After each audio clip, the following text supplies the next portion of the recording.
Assalamualaikum warahmatullahi wabarakatuh. Perkenalkan, saya Lia Tricahyani dari kelas 19A6 Prodi D3 Rekam Medis Fakultas Kesehatan Universitas Duta Bangsa Surakarta. Saya di sini akan sedikit menjelaskan materi mengenai anatomi, fisiologi, dan patofisiologi sistem urinaria. Sistem urinaria terdiri dari sepasang ginjal, sepasang ureter, sebuah kandung kemih, dan sebuah uretra. Anatomi dan fisiologi. Yang pertama, ginjal. Ginjal berbentuk seperti kacang. Pada orang dewasa panjangnya 12-13 cm, lebarnya 6 cm, dan beratnya 120-150 gram. Permukaan atas dan bawah serta pinggir korteks ginjal berbentuk konveks, sedangkan pinggir medialnya berbentuk konkav karena adanya hilus. Hilus adalah tempat arteri pulmonalis, vena, bronkus, dan saluran limfe masuk ke dalam paru-paru. Ada beberapa struktur yang masuk atau keluar dari ginjal melalui hilus, antara lain arteri dan vena renalis, saraf, dan pembuluh getah bening. Fungsi ginjal: 1. Mengeluarkan zat sisa organik. 2. Pengaturan konsentrasi ion-ion penting. 3. Pengaturan keseimbangan asam basa tubuh. 4.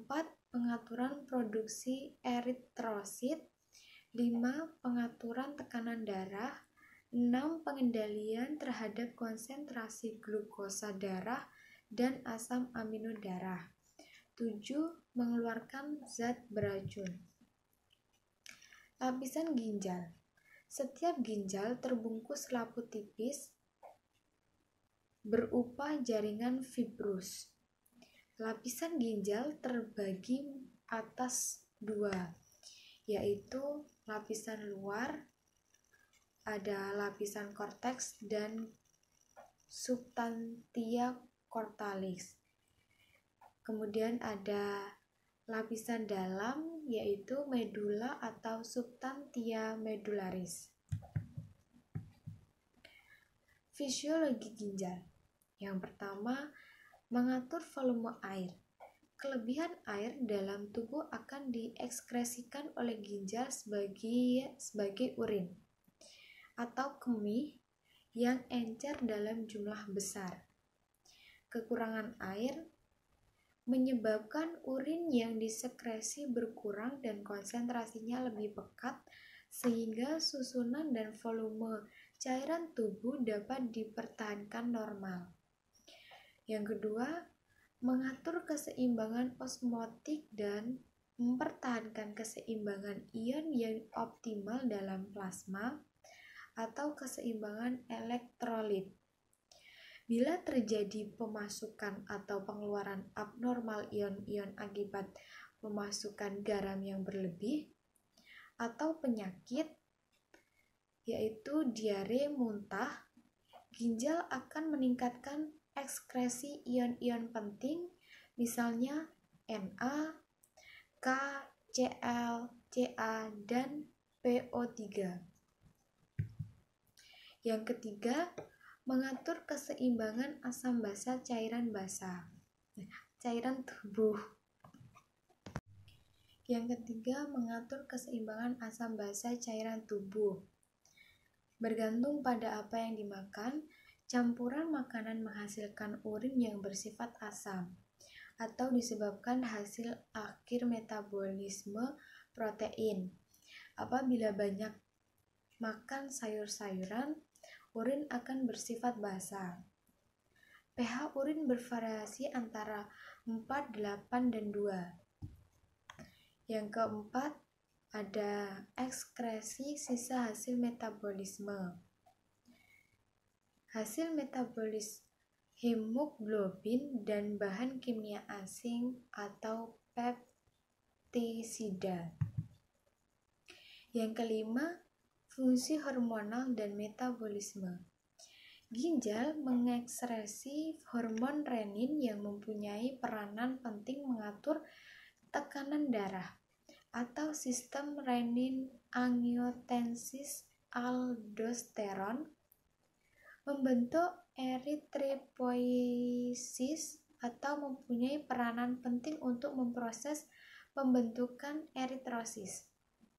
Yang keenam, membentuk hormon dihidroksis kolekalsiferol, yaitu vitamin D aktif yang dipergunakan untuk absorpsi ion Ca di usus.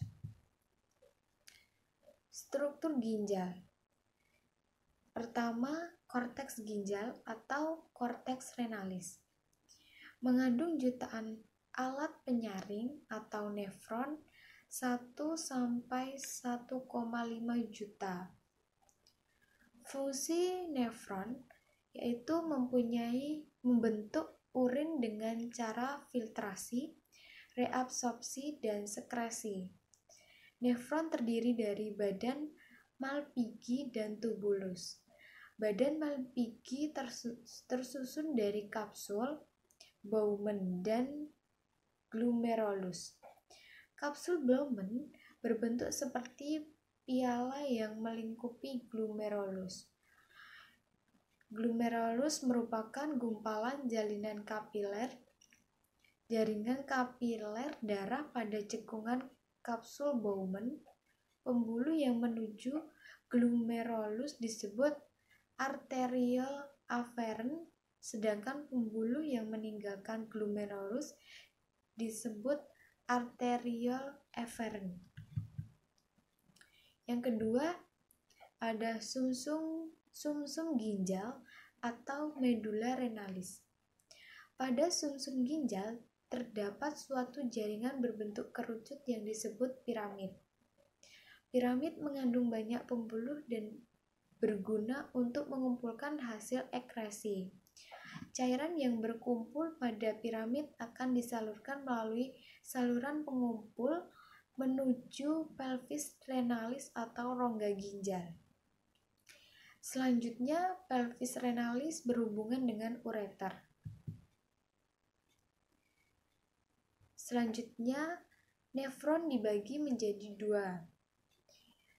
Yang pertama, nefron corticalis, yaitu nefron yang glomerulinnya terletak pada bagian luar dari korteks. Lengkung Henle pendek dan tetap berada pada korteks. Yang kedua, nefron juxtamedullaris, yaitu nefron yang glomerulinnya terletak pada bagian dalam dari korteks dekat dengan korteks medula. Lengkung Henle pada panjang dan turun jauh ke dalam zona dalam dari medula. Bagian-bagian nefron. Pertama, glomerulus. Suatu jaringan kapiler berbentuk bola yang berasal dari arteriole afferent atau bersatu menuju arteriole efferent yang berfungsi sebagai tempat filtrasi sebagai air dan zat yang terlarut dari darah. Yang kedua, kapsul Bowman, bagian dari tubulus yang melingkupi glomerulus untuk mengumpulkan cairan yang difiltrasi oleh kapiler glomerulus. Yang ketiga, tubulus. Tubulus dibagi menjadi tiga, yaitu pertama, tubulus proksimal, berfungsi mengadakan reabsorpsi bahan-bahan dari cairan tubulis dan mensekresikan bahan-bahan ke dalam cairan tubulus. Yang kedua, lengkeng Henle. Lengkung Henle membentuk lengkungan tajam berbentuk U. Terdiri dari pars descendens, yaitu bagian yang menurun terdanam dari korteks ke medula, dan pars ascendens, yaitu bagian yang naik kembali ke korteks. Bagian bawah dari lengkung Henle merupakan dinding yang sangat tipis sehingga disebut segmen tipis. Sedangkan bagian atas lebih tebal disebut segmen tebal. Lengkung Henle berfungsi reabsorpsi bahan-bahan dari cairan tubulus dan sekresi bahan-bahan ke dalam cairan tubulus. Yang ketiga, tubulus distal berfungsi dalam sekresi atau augmentasi zat-zat tertentu. Yang keempat, bagian dari nefron yaitu ductus pengumpulan atau ductus collectivus. Menerima cairan dari nefron yang berlainan. Setiap ductus pengumpulan terbenam ke dalam medula untuk mengosongkan cairan isinya atau urin ke dalam pelvis ginjal. Nefron membersihkan zat dengan cara filtrasi, yaitu 1/2 plasma disaring melalui membran glomerulus dan cairan yang berbentuk masuk ke tubulus ginjal. Yang kedua, reabsorpsi, yaitu dalam tubulus zat yang masih bermanfaat akan diabsorpsi kembali seperti air dan elektrolit, dan zat yang tidak dipergunakan tidak direabsorpsi dan dikeluarkan bersama urin. Yang ketiga, sekresi. Zat yang berasal dari plasma disekresikan melalui epitel tubulus ke dalam lumen tubulus.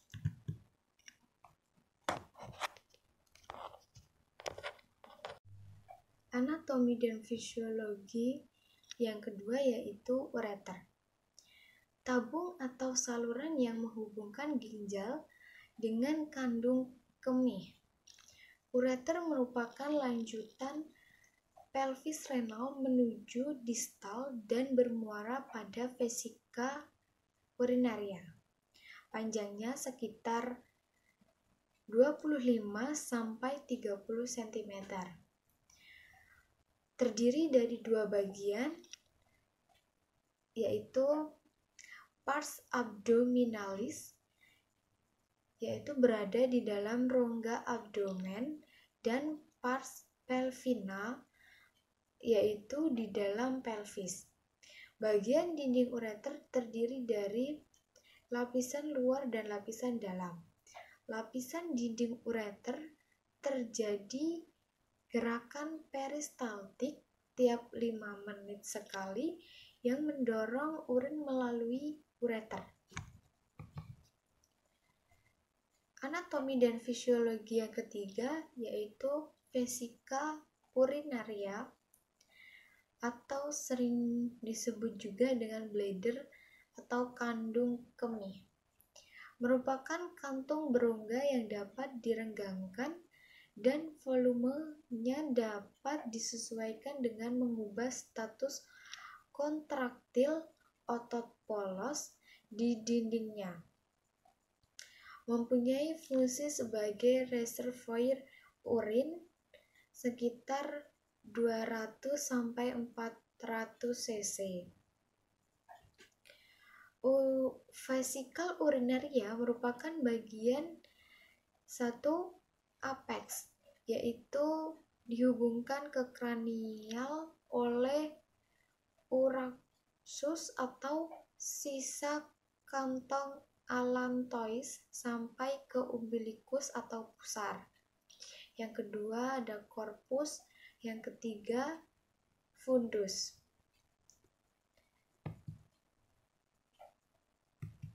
Anatomi dan fisiologi yang keempat yaitu uretra. Merupakan saluran sempit yang berpangkal pada kantung kemih.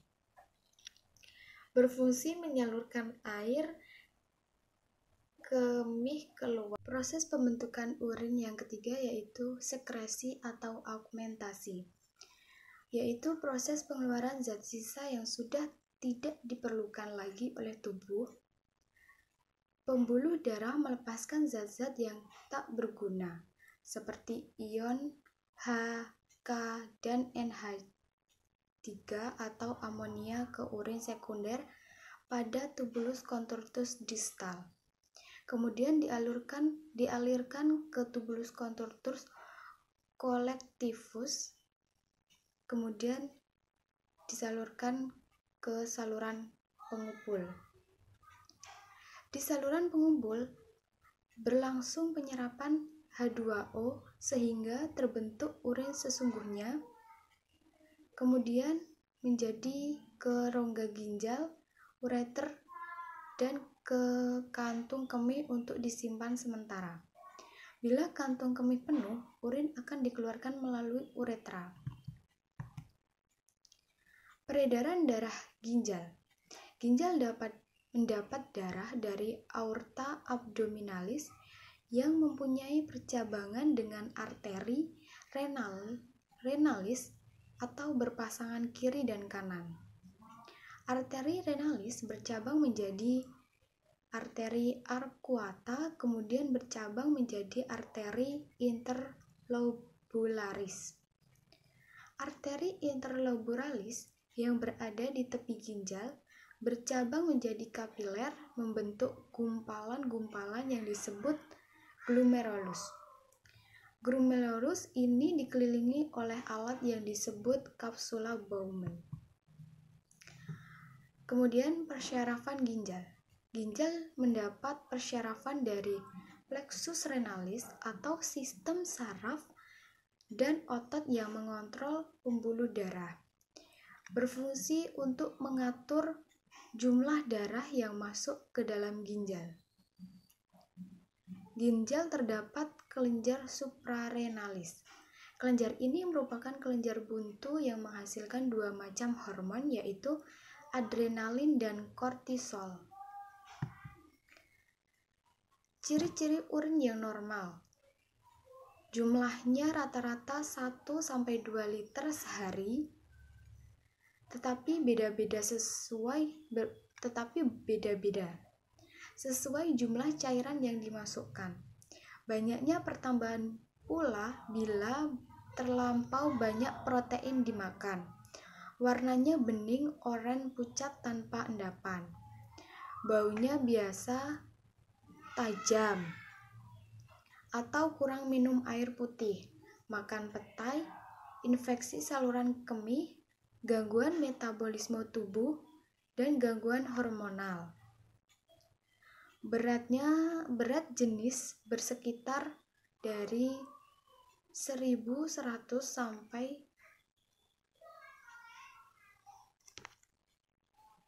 Kemudian komposisi urin normal. Urin terutama terdiri atas air, ureum atau penguraian protein, dan natrium klorida. Jumlah persen air dan benda padat dalam urin adalah sebagai berikut. Air yaitu 96%, kemudian benda padat sekitar 4%, terdiri atas ureum 2% dan produk metabolik lain 2%. Selanjutnya yaitu fungsi homeostastik ginjal. Ginjal mengatur pH, konsentrasi ion mineral, dan komposisi air dalam darah. Ginjal mempertahankan pH plasma darah pada kisaran 7,4 melalui pertukaran ion hidronium dan hidroksil. Akibatnya, Urin yang menghasilkan dapat bersifat asam pada pH 5 atau kalkalix pada pH 8. Selanjutnya yaitu patologi sistem urinaria. Patologi sistem urinaria yang pertama ada glomerulonefritis, yaitu peradangan pada ginjal yang dimulai dari glomerulus. Biasanya ditandai dengan proteinuria dan hematuria, dan dapat berkembang menjadi gagal ginjal. Glomerulonefritis akut terjadi akibat infeksi kuman Streptococcus. Cara pengobatannya yaitu dengan istirahat, diet, pembatasan cairan dan garam, antibiotik, antihipertensi, antidiuretik bila diperlukan.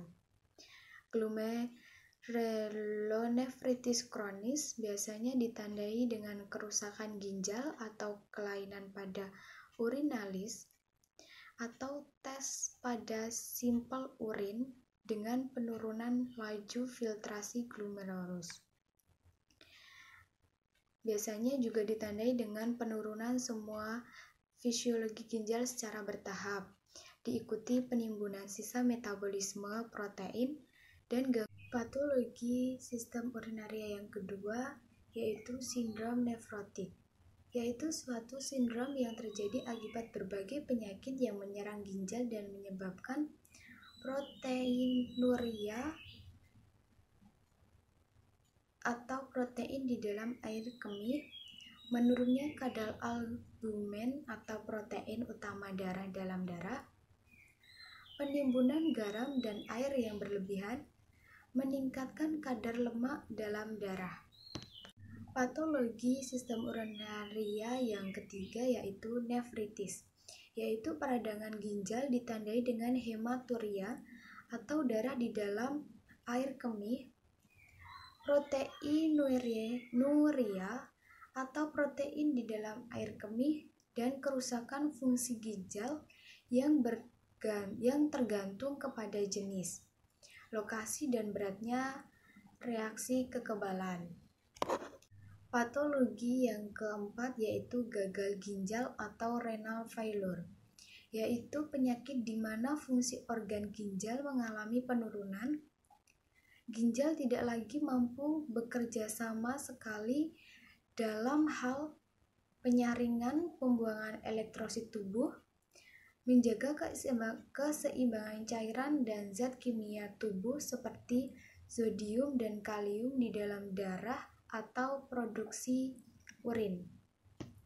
Ciri-ciri gagal ginjal yaitu kepala pusing dan sulit berkonsentrasi, rasa gatal yang berlebihan atau kulit ruam dan kering, tubuh merasa kedinginan, sesak nafas, sakit di sekitar daerah pinggang, kencing sedikit, kecil, kencing merah dan darah.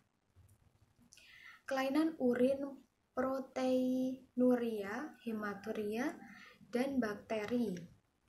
Yang ke-11 yaitu teritur uretra, adalah penyempitan lumen atau saluran di dalam pembuluh uretra karena fibrosis terbentuk jaringan ikat pada dindingnya.